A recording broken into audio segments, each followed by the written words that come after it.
tous et bienvenue sur les harmoniques de l'amour. Je suis ravie de vous retrouver aujourd'hui pour la présentation du Forest Creatures Tarot de Taroko Studio. Donc, j'ai une édition limitée, comme vous le voyez sur la boîte. Donc, une édition de 2017. Et je ne sais pas ce qu'elle a de particulier, figurez-vous. Et c'est une info que je n'ai pas. D'habitude, j'ai beaucoup d'infos sur les jeux, puisque ça me passionne et que j'ai vraiment ce côté collectionneur assez prononcé. Donc souvent, je sais, je connais différentes éditions, etc. Mais là, je ne sais pas. Ce que je sais, c'est qu'il est toujours disponible sur le site de Taroko Studio. Mais que moi je l'ai trouvé sur Vinted et j'avais été voir le prix, c'était intéressant de le prendre sur Vinted. Et je ne sais pas si l'édition qui est vendue maintenant est toujours la même et quelles seraient les différences, comme je vous le disais. Mais celle-ci, en tout cas, elle a des cartes qui sont un peu plus grandes qu'une carte de tarot habituelle. Donc, je vais vous montrer avec, par exemple, celle-ci que j'ai toujours avec moi. Donc, qui est une carte du tarot de la Santa Muerte, mais que j'ai pas le jeu. J'avais reçu avec dans un jeu en fait que j'avais acheté d'occasion et je la garde, elle me sert de mesure de repère pour les tailles de tarot, surtout que j'aime beaucoup le dos.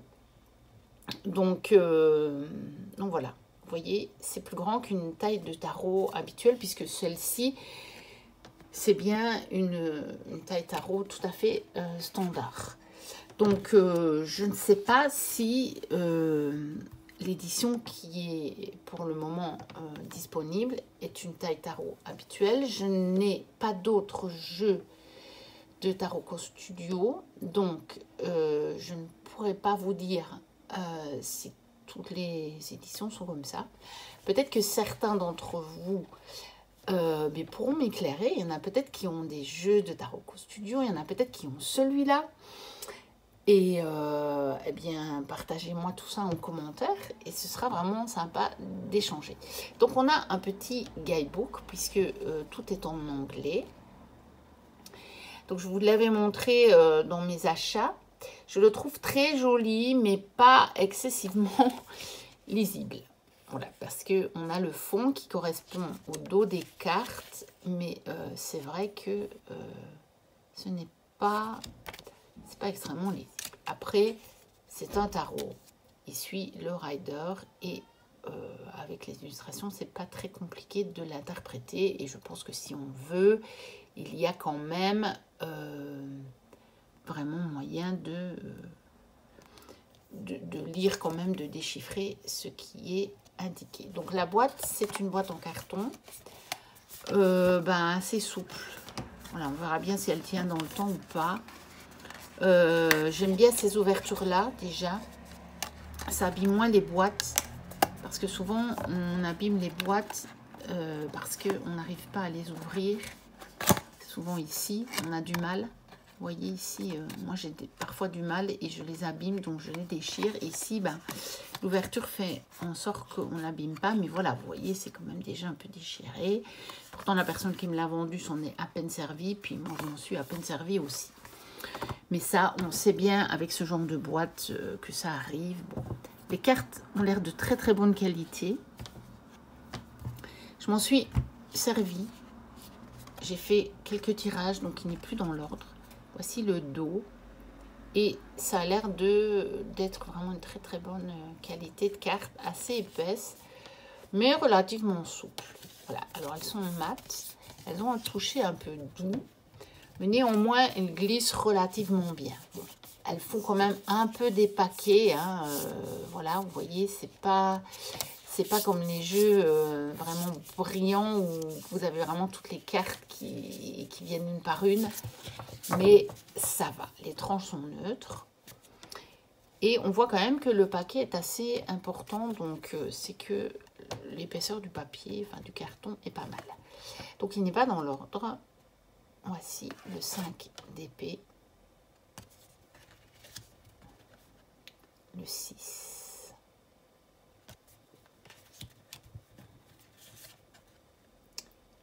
Et l'étoile. Donc, on a beaucoup des esprits de la nature, des esprits de la forêt, de type fée, elfe.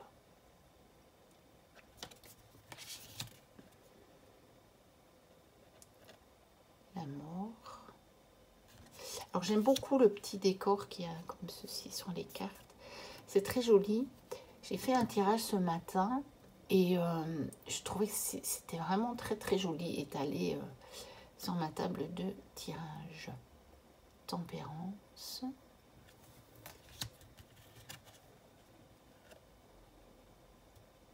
Huit de bâton.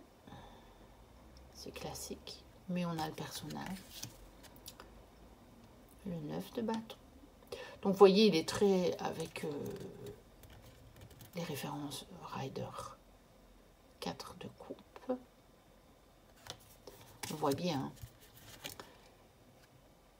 L'as d'épée. Bon, ça, j'aime bien.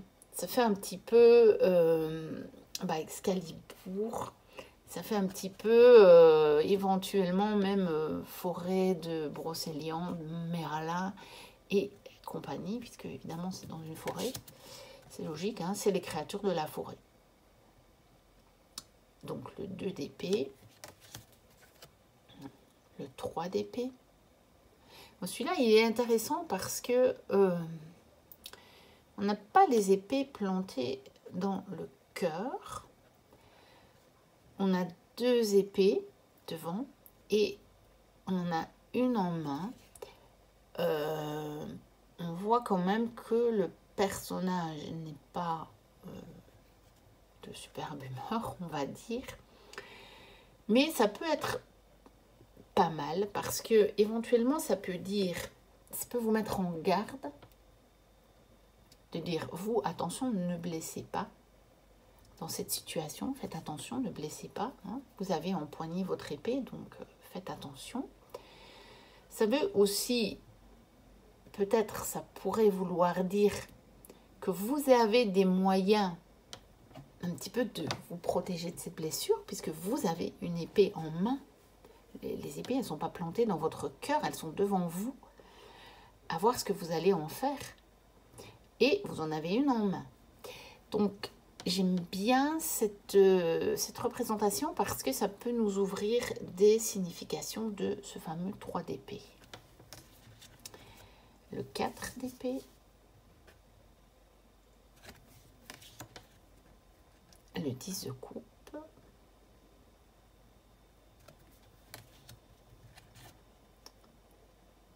Le cavalier de bâton.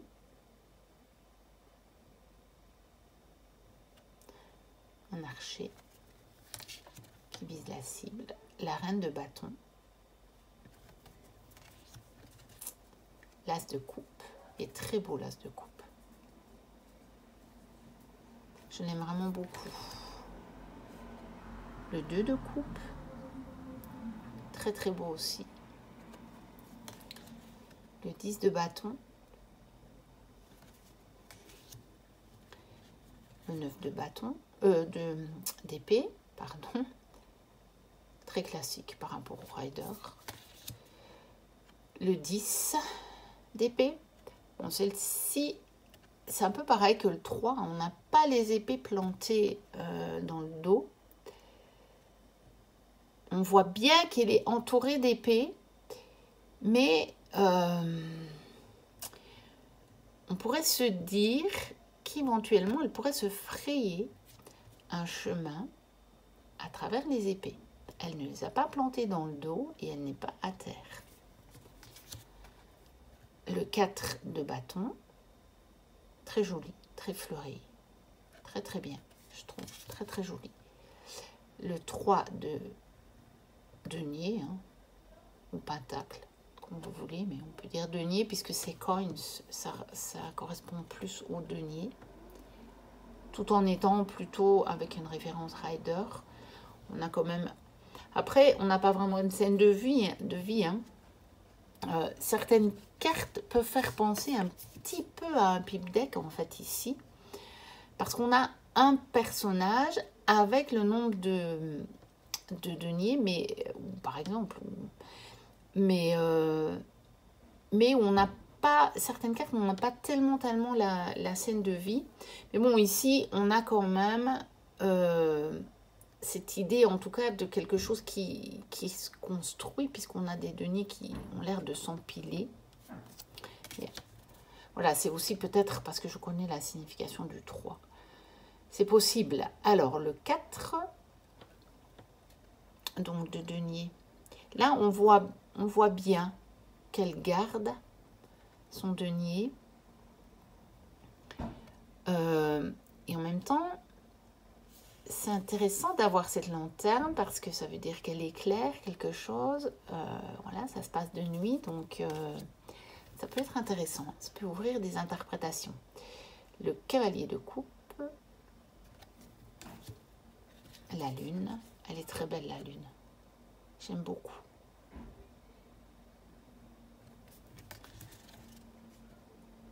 Alors, le page d'épée.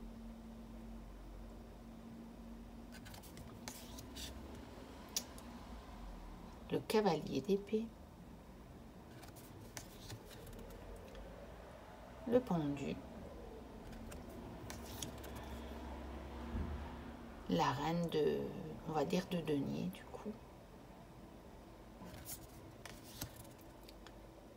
Le roi de denier. La reine d'épée.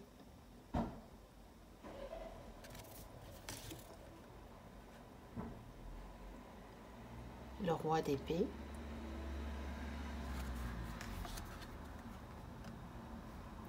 L'as de denier.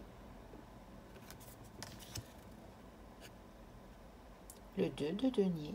Ici, on a la scène comme dans le rider, par contre. Le 9 de denier. Ici, on a un petit peu... Bon, il y a quand même toutes les fleurs autour. Donc oui. L'impératrice. L'empereur.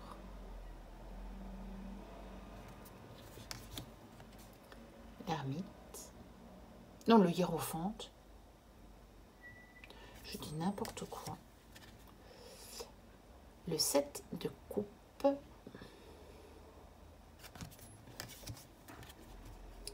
Le 8 de coupe. Le page de denier avec un petit dragon.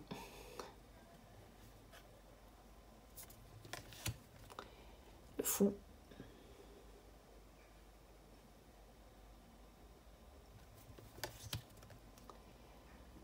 Le roi de coupe. Très beau le roi de coupe, je trouve. Très très beau.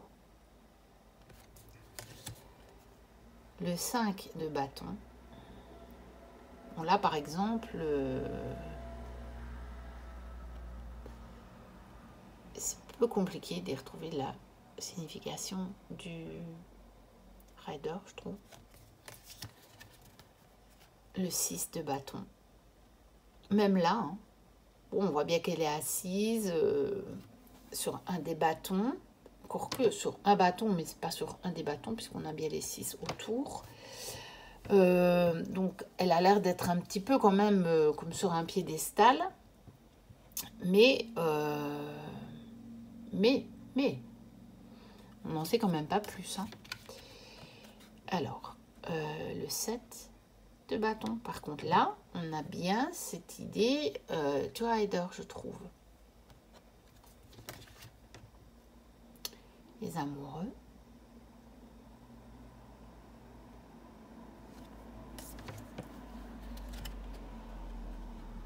Le 7 de denier.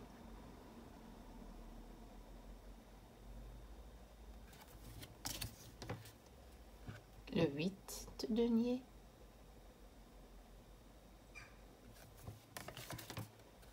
Le 3 de coupe. Là, on y retrouve tout à fait cette référence au rider, cette idée du rider. Ce qui n'est pas le cas de toutes les cartes, hein, comme vous avez vu. Le magicien.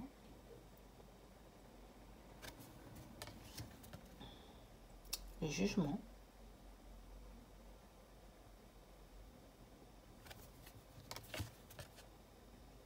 Le monde.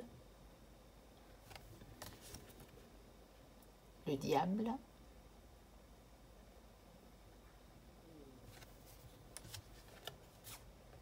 Le page de bâton.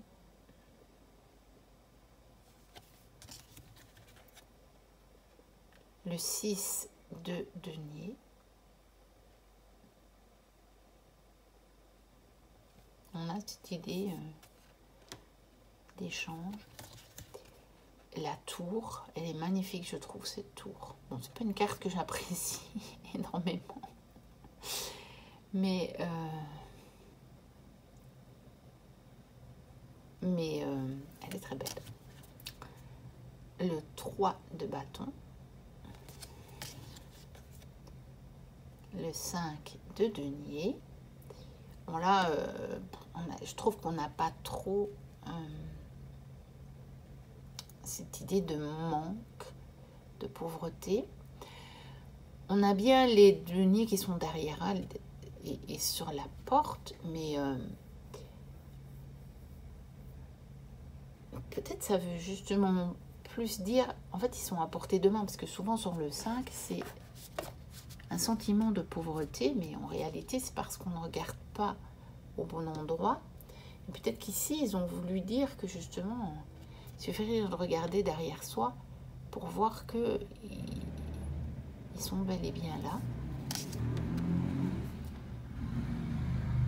Le 9 de coupe, c'est classique. On a les vignes, c'est très joli, je trouve. En tout cas, moi j'aime beaucoup. Le 5 de coupe,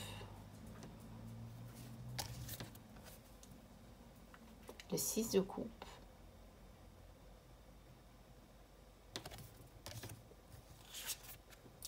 le 7 d'épée,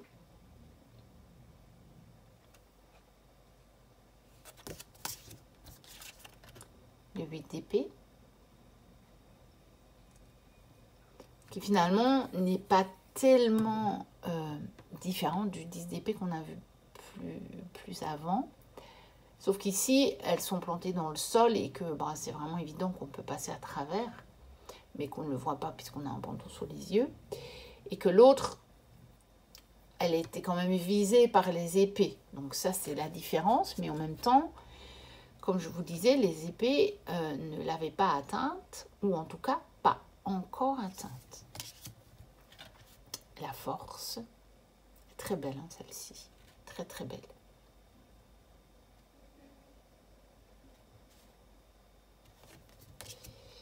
L'ermite, voici l'ermite. Très chouette parce que c'est un ermite féminin, donc moi ça me plaît. L'ermite étant une de mes cartes préférées, mais parce que c'est une de mes cartes. En numérologie, la roue.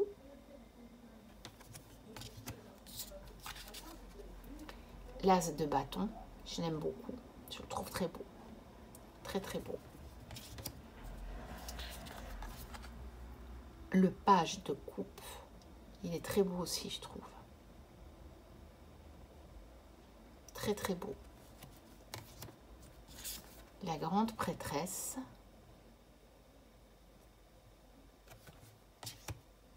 La justice. Qui vraiment vous propose, je trouve, hein, ici vous propose l'équilibre, puisqu'elle tend vraiment la balance vers l'avant. Vous voyez ici, on voit, elle tend la balance. Et donc, c'est vraiment comme une proposition à être juste.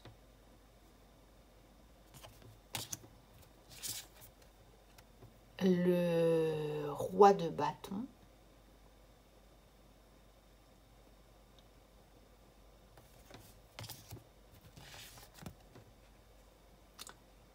Le cavalier de denier.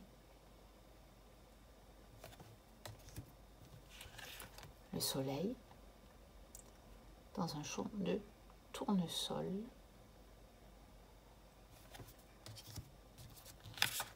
La reine de coupe, elle est très très belle aussi, cette reine.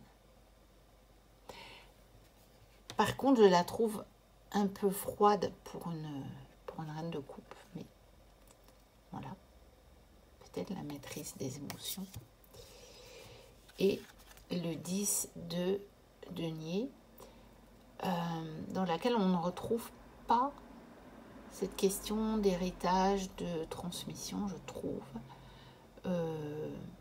On voit juste qu'il est entouré de 10 deniers et qu'il y a une abondance autour d'elle, hein, des fleurs, de la nature. Mais il n'y a pas cette notion de famille, il n'y a pas cette notion d'héritage et de transmission. Donc voilà pour ce tarot qui est, je trouve, très, très, très, très beau, qui globalement, comme vous l'avez vu, suit la référence du rider, mais qui, pour un débutant, pourrait un petit peu brouiller l'esprit, puisque vous voyez que certaines cartes peuvent s'en éloigner, ou en tout cas ne pas correspondre tout à fait. Et en même temps, grâce à ça, peuvent ouvrir des possibilités de lecture qu'on n'a pas, si je prends la référence tout à fait de base du Rider-Waite-Smith. Donc, voilà pour ce tarot, The Forest Creatures Tarot de Taroko Studio. Donc, n'hésitez pas à liker, à commenter si vous l'avez ou si vous avez une autre édition, de me dire s'il y a des différences, de me dire au niveau de la taille des cartes, ou si vous avez un autre tarot de Taroko Studio, de me dire si vos cartes sont plus grandes qu'un tarot traditionnel. N'hésitez pas parce que ça m'intéresse. J'ai jamais eu d'autres tarots de Taroko Studio entre les mains. Et donc, je ne sais pas, je n'ai pas de point de comparaison. Voilà, n'hésitez pas non plus à vous abonner si vous passez par là, si mon contenu vous plaît, bien entendu. Moi, je vous dis à très bientôt pour de prochaines vidéos. D'ici là, portez-vous bien. Bye bye.